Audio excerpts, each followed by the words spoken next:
Hey everyone, welcome to Sales 101, the B2B Sales Classroom. We are your hosts, Donald C. Kelly, BJ Allen, and we're really pumped to have you here. If this is your first time listening to this podcast, know this. The podcast is very simple. We are here to educate and share insights, strategies, topics, tricks, hacks that can help the next generation of sellers. And as educators, teaching them, we're grateful to have you here and want to provide you with as much resources as possible. BJ comes with a wealth of knowledge as he oversees the sales program at Brigham Young University, and I run the sales training firm called The Sales Evangelist. Today, we're tackling planning. It is not a sexy sales topic, I'm going to tell you. It's not closing. It's not objection handling, prospecting, LinkedIn. It's none of that. It's planning. And it sounds very boring. But our students need to do it because every sales professional have a struggle with this. I'm going to start off with a stat, and then I'm going to have BJ jump in and share a story. When we look at the planning standpoint, look at sales reps' day, 60% of a sales rep's day, 60%, 60, is spent on non-sales generating activities, 60%. And it's no matter how you skin the cat, it seems like it always around that 60 to 70% mark. How do we best do that? How can we maximize the time our sellers have with closing deals? That's the way that we came towards this. But BJ, when I first mentioned to you planning in our coursework, you told me something. I told you that you're super smart, Donald. We should do everything that you think is a good idea. So let's back up and say, all right, when me and Donald were kind of researching and talking to people, sales leaders about, hey, what separates good BDRs from bad BDRs, right? There's a number of things that came up, number of skills, and those are skills that we put in our courseware. But one thing that repeatedly came up was that the good salespeople know how to use their time effectively. Like, the rising generation, they're used to, oh, I'm bored, pull out my phone and I'll do something. Like it's all kind of what happens immediate. And people who can kind of plan their day and do more revenue generating activities are the ones that succeed. So we knew that planning was important, and we both teach planning in our trainings. But Donald's like, BJ, we need to put a chapter about planning in our textbook. And my immediate reaction was like, no way, that is going to be so boring. We know that it's important and I can train on it, but it's got to be in person. Like otherwise, like the students are going to read a chapter on planning, and then a professor's going to have to give like a slide deck on it, and it's going to be boring. And, I'm just being totally transparent here. And Donald's like, well, BJ, I'm smarter and better looking than you, so we're going to what I say we should do. And I'm not the conversation one, guys. This is a true story.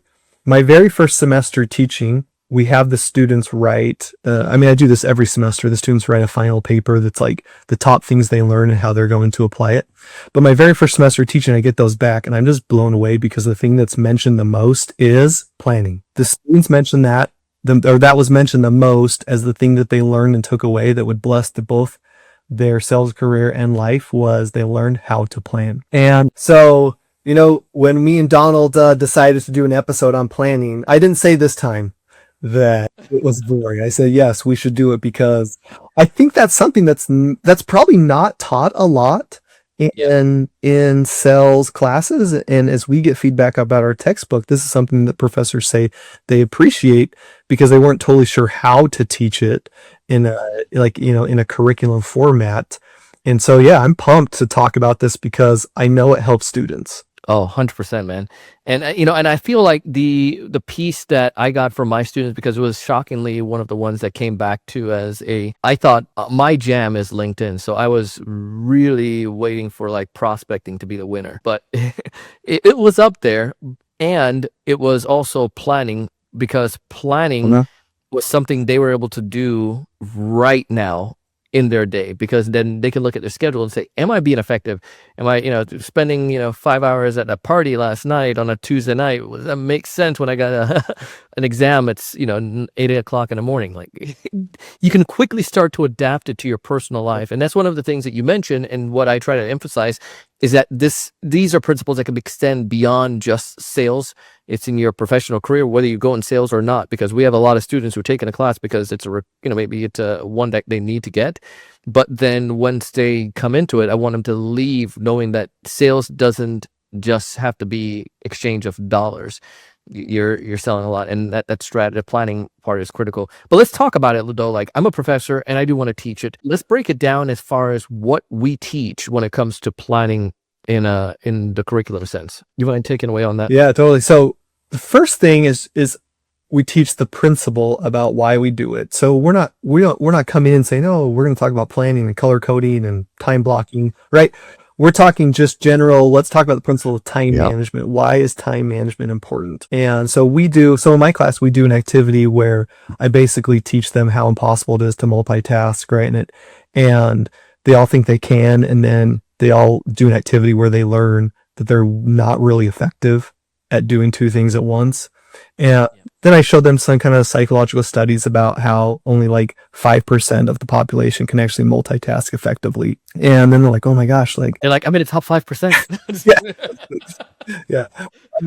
So to talk about principles like that, talking about general time management principles, that stat that Donald gave, about 60 to 70% of time is not revenue generating. We talk about that stat. One of my favorite activities to do when I do sales trainings and I tell students about this is I say, okay, tell the sellers, I want you to write down everything you did yesterday in 15-minute increments. Now be honest, because no one's going to look at this but you. Just honestly, like write down, from 10 to 10:15, I surfed ESPN, from 10:15 to 10:30, wrote some cold emails. And then we have them put everything they did into 3 buckets. We have revenue generating activities where we actually like talking to customers. Then we have essential tasks that help with the customer facing activities. So maybe like putting together a proposal or something. And then we have non-revenue generating, non-essential tasks. And I have them put those in those 3 buckets. And the takeaway is always like, holy crap, like I'm spending so much time in non-essential tasks, like things that don't actually make me money. And so this is a general principle we teach, which is the difference between activity and productivity. Like salespeople love to feel busy. People in general love to feel busy. Like, oh, I'm so productive, but you didn't actually produce anything. You actually talked to customers. You didn't send an email. You didn't cold call somebody. So that's first step is we just teach them general principles to open their minds and their hearts to saying like, maybe I do have some improving to do here. What about you, Donald? What are some ways that you emphasize this in your training or your classroom? Yeah, no, I think that piece I think hits home the most is you think you're doing good intuitively until you start tracking it on paper. And it was an area for me that made me like that really helped me to excel because I didn't have the skill set yet as some of the sellers that I was going up against when I first came into the sales game. So I literally had to outperform in the work and the things that I did. So what I found was that if I started to track what I was doing to do the most essential stuff, the things that were actually going to generate me money, it became it became an art form and a science rather than just, I have talent, which, I know how to open a conversation and so forth. And some people who are more veterans, they got away from the science part of selling and they see it purely as the artistic standpoint. And I needed that. So that's how I go about teaching it to the students and setting the framework with that foundation. Like, this is my story. This is my experience. Now let me show you what I did and to ensure that I'm focusing on those things that really matter. You know what I mean? Yeah, that's super powerful. Actually, I want to implement that in my class. I hadn't really thought about it from that perspective. Okay, so that's step 1. We're going to teach them about the general principles of just time management, difference between activity, productivity, and why planning is critical. Right? Then step 2 is we're going to give them kind of actual like kind of nuts and bolts way to plan. So this is where we're going to teach them about the importance of like time block. Right? And for the sake of defining that, can you explain what that actually means? Yeah, so time blocking is doing one activity in a large increment of time. So I'm not going to cold call for 20 minutes and then cold email for 20 minutes and then go back to cold emails and then go to LinkedIn, because cognitively, your brain has a lag time every time you start to do a new activity. It has to start to contextualize what you're doing, why you're doing it. And so if you can do the same activity, so this is why I say like, I'm going to set cold calling. I'm going to do it in an hour increment and I'm just going to boom, boom, boom, boom, right? Because I'm getting the economies of scale of my time. So that's like time blocking. Then we're going to teach them about color coding, about how I set my those 3 areas we talked about. My customer facing time is going to be in a certain color. And so then that allows me, when I do my weekly planning, to see where am I spending the majority of my time. And it holds me accountable to that. Okay, I said I was going to cold call at 1 to 2. So that's the second part, is we're going to teach them actually some of the nuts and bolts way to plan. Yep. Then step 3 is we're going to give them the actual steps to do weekly planning and daily planning. Yeah, and what I love about that daily side is I feel it's, I've seen salespeople do it. They'll sit down and you can do the big picture planning for like a week. I want to do, and you get the outcome stuff. I want to book 3 appointments, or I want to book 5 appointments or whatnot. And then you're just like, but how are you going to get there? And that's where the daily comes in. And what I find personally is that sometimes you might do 1 or 2 days and you don't see the result, and then you get frustrated and want to give up. But since it's a weekly goal you're working towards on a day-to-day level, you just have to do the motion, do the things. Again, if you did 20 phone calls, do the 20 phone calls tomorrow, and maybe it's 22 the next day. But you're doing the phone calls, and by you doing the phone calls, the activity, the results will come as a natural byproduct. But if that's not planned in a day-to-day level, you might say, well, I did prospecting this week, but how much time did you really do prospecting? Like, I did some stuff on Friday and I did it every day, but how much time? I don't know. And when it comes down to it, you probably spend 30 minutes altogether when you should have been spending maybe 10 times that throughout the week. You know what I mean? Yeah, and this is why we're teaching principles such as time blocking and color coding before we teach them the steps to weekly planning. So they have those principles, because then when we go to weekly planning, we're saying, okay, first step is you're planning for your customer facing meetings. So I have a discovery call with Donald on Wednesday at 2:00. Do I have everything I need to do that? Well, I remember Donald said he was going to bring his VP on, and he thought I should bring my VP on, right? Well, if I'm planning that meeting 15 minutes before, what are the chances that I'm able to get in my VP calendar, right? Good luck. Yeah. So being able to plan those activities. And then the second step in that weekly planning is for non-planned customer facing activities. And this means mostly cold calling and cold emails and cold outreach, LinkedIn, etc. And going back to what Donald was saying, like, this is why we time block a section of this in our weekly planning, because what we sometimes see sellers do is they say, oh, I know, I'll just do cold calling in between activities. Like when I don't have anything to do, I will cold call.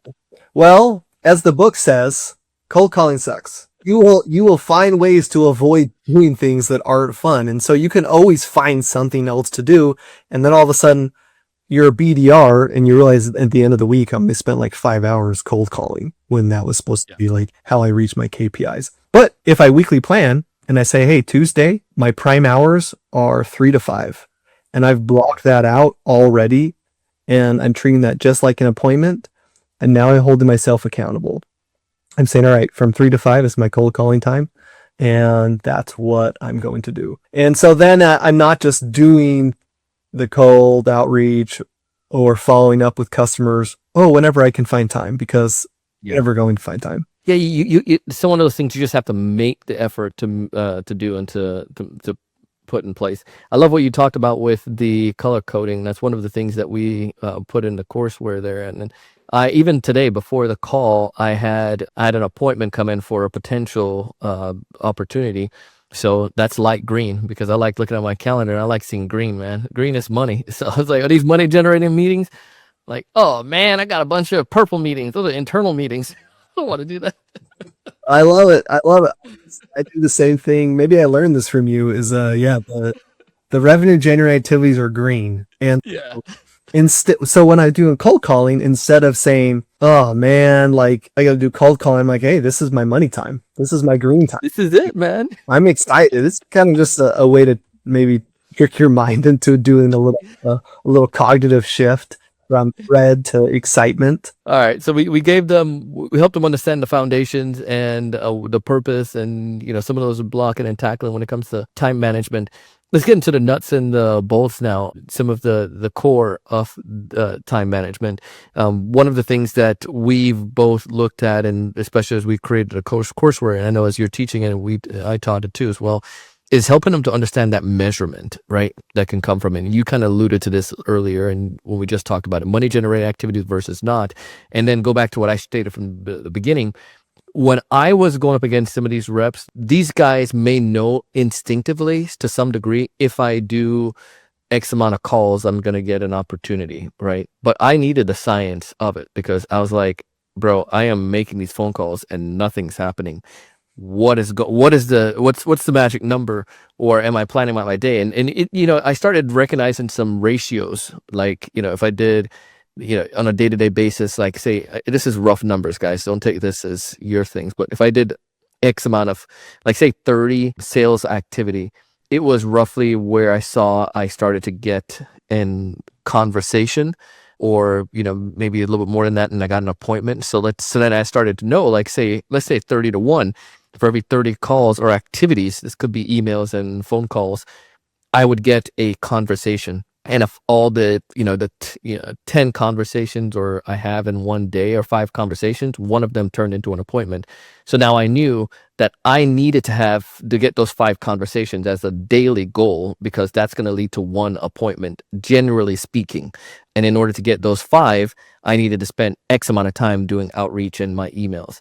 Once I started getting that down, BJ, and started measuring those, then I became lethal, because I knew where I could improve on and what was working. But none of that would come if I didn't have the mechanism before to plan. Am I making sense on this? I love the way you worded that, because that's exactly how I teach it to my students in the classroom. Because the question is like, well, how much time should I plan cold calling? And I say, we're going to use your KPIs to work backwards. So let's say I have a KPI of I need to make 2 appointments for my account executives every day. I know in order to get 2 appointments, for every 1 appointment I made 20 cold calls. And so that means if I got to do 2 a day, I got to do at least 40 cold calls. And I know I can do 40 cold calls in about, 2 hours or 3 hours. So then I know I need to schedule at least X amount of time. And then I have a sales leader who comes and guest speaks in my class, and he always talks about 10% more. So he always says, if you can do 10% more than you need to, you either know you're going to reach your goal or you're going to exceed it. So if I know I need to do 4 hours of cold calling, I'm going to do 4 hours. I'm going to do 4.1. And if I know I need to make 30 phone calls, I'm going to do 33 phone calls.